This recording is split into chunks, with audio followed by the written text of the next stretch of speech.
Welcome to GV Tech Talks podcast.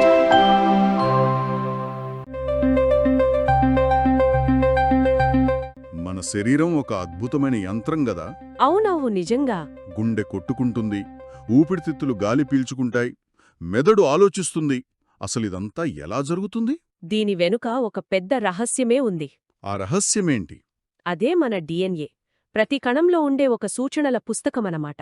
మన జీవితానికి సంబంధించిన మొత్తం సమాచారం అందులోనే రాసుంటుంది. ఆ పుస్తకాన్ని చదవడమే గాదు, అందులోని భాషను అర్థం చేసుకొని కొత్త వాక్యాలు రాయడం కూడా సాధ్యమేనని నిరూపించిన ఒక వ్యక్తి గురించి ఈరోజు మనం మాట్లాడుకోబోతున్నాం. ఆయన పేరు డాక్టర్ హర్ గోవింద్ ఖురానా. అవును, మన ఈ చర్చకు ఆధారం ఆయన జీవితం, పరిశోధనలపై వచ్చిన కొన్ని వీడియోలు. వాటి నుండి సేకరించిన సమాచారంతో ఆయన కథలోకి మనం లోతుగా వెళ్దాం. కరెక్ట్. అసలు పంజాబ్లోని ఒక చిన్న పల్లెటూరులో పుట్టిన వ్యక్తి. కనీసం బడి కూడా లేని చోట. అవును. అలాంటి చోట పుట్టిన వ్యక్తి ప్రపంచంలోనే అత్యున్నతమైన నోబెల్ బహుమతిని ఎలా అందుకోగలిగారు? ఆయన ఆవిష్కరణలు ఈరోజు మన జీవితాలని ఎలా మారుస్తున్నాయి? ముఖ్యంగా వైద్యరంగాన్ని. అవును, ఈ విషయాలన్నింటినీ విశ్లేషిద్దాం.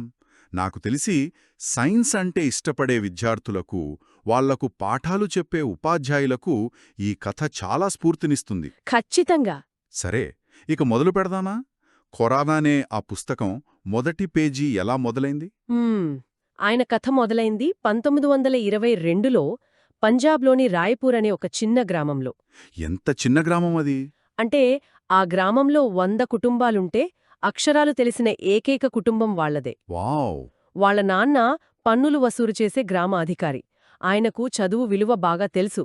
అందుకే పేదరికమున్నా తన 5 పిల్లల చదువుకే మొదటి ప్రాధాన్యత ఇచ్చారు. ఇందాకన్నారు కదా, ఆ గ్రామంలో పాఠశాల కూడా లేదని. మరి చదువెలా సాగింది? ఇదే ఆయన కథలో అత్యంత స్ఫూర్తిదాయకమైన భాగం. వాళ్ల నాన్నే వాళ్లకు గురువు. ఓ!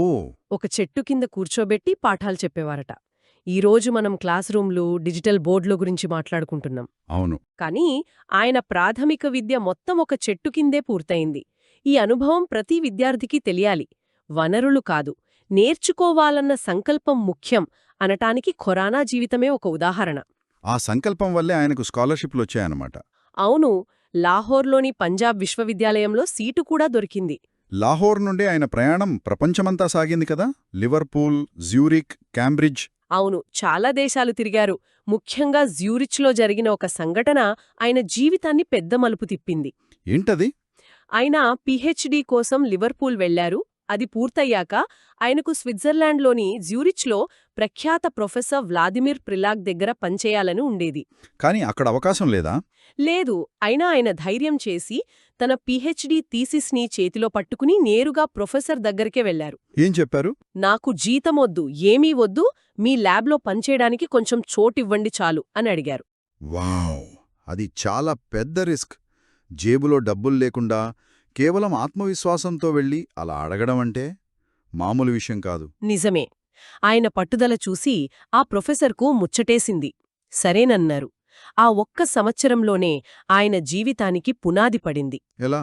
అక్కడ ఖాళీ సమయంలో జర్మన్ సైన్స్ పత్రికలను చదువుతూ తన భాషను మెరుగుపరుచుకునేవారు.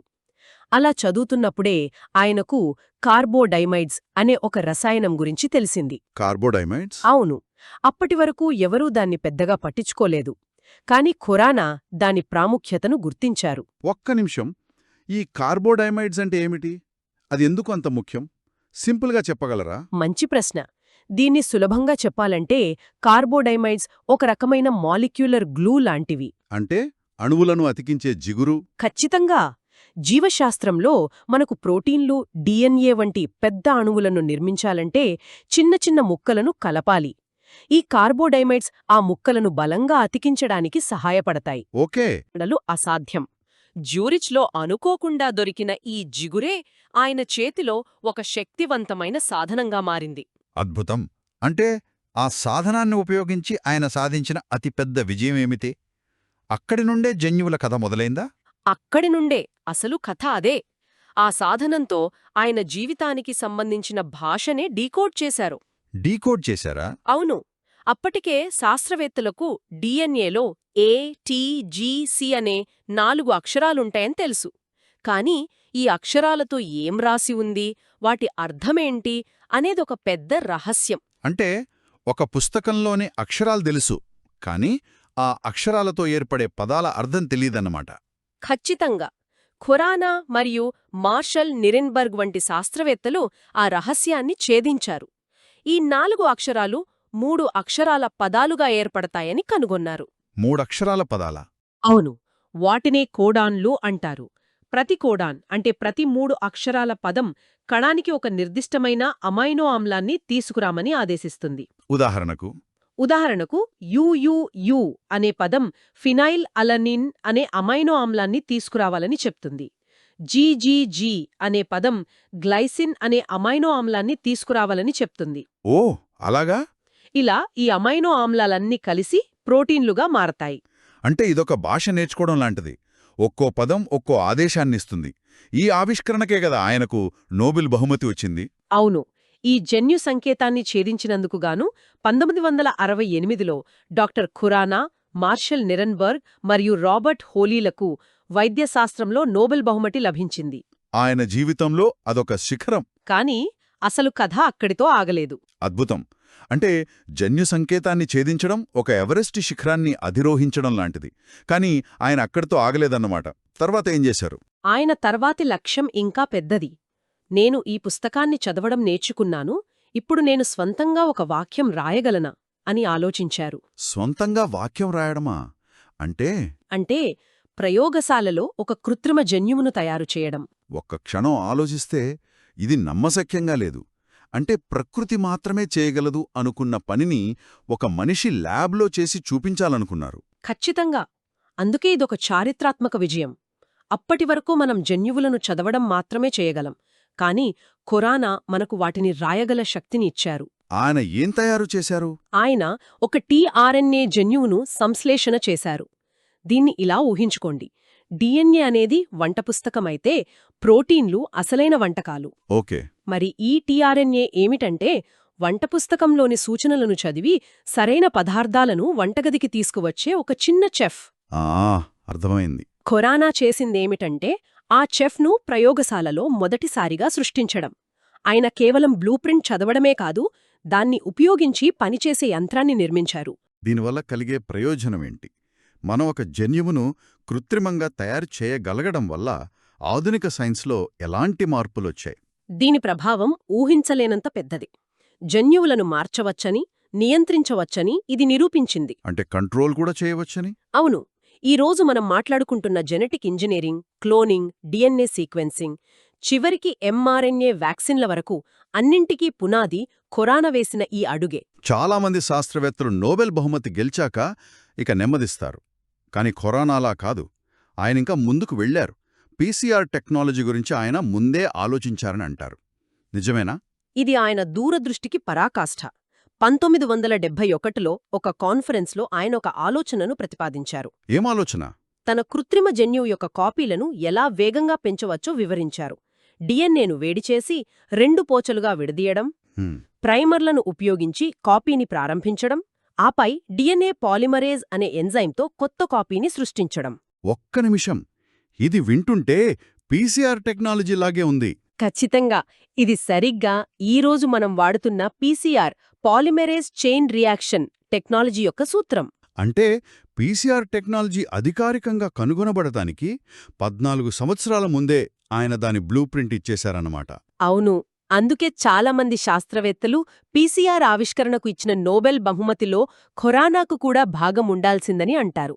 ఆయన ఒక టెక్నాలజీని కనిపెట్టడమే కాదు, ఆ టెక్నాలజీ అవసరమవుతుందని దశాబ్దం ముందే ఊహించాలు. అవును. సైన్స్లో అసలైన విప్లవం అంటే ఇదే. సమస్య రాకముందే సమాధానాన్ని సిద్ధం చేయడం.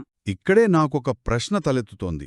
తన కెరియర్లో అత్యున్నత స్థాయిలో నోబెల్ గెలిచిన రంగంలో ఉన్నప్పుడు ఆయన తన పరిశోధనను పూర్తిగా కొత్త రంగానికి మార్చారు.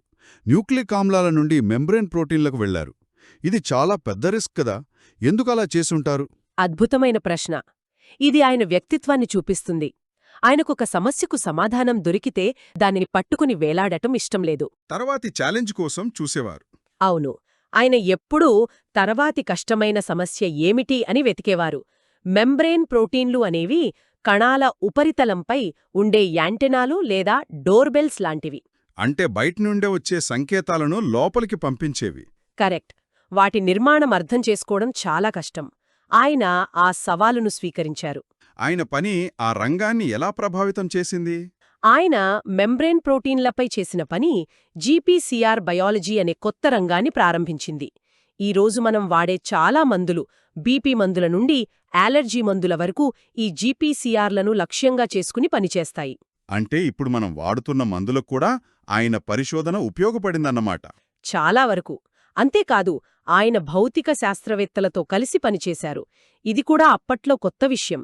విభిన్న శాస్త్రరంగాలను కలపడం ద్వారా ఎంత గొప్ప ఫలితాలను సాధించవచ్చో ఆయన చూపించారు. ఓకే, మనం ఆయన సైన్స్ గురించి చాలా మాట్లాడుకున్నాం. అది నిజంగా అద్భుతం. కానీ ఆ శాస్త్రవేత్త వెనక ఉన్న వ్యక్తి గురించి తెలుసుకుందాం. ఆయన వ్యక్తిత్వం ఎలాంటిది? ఆయన తత్వం ఒక్కటే: ప్రతి పనిలోనూ శ్రేష్ఠత. పని పట్ల ఆయనకున్న ఏకాగ్రత అసాధారణం. ఒక ఉదాహరణ చెప్పగలరా? దీనికి ఒక గొప్ప ఉదాహరణ ఉంది.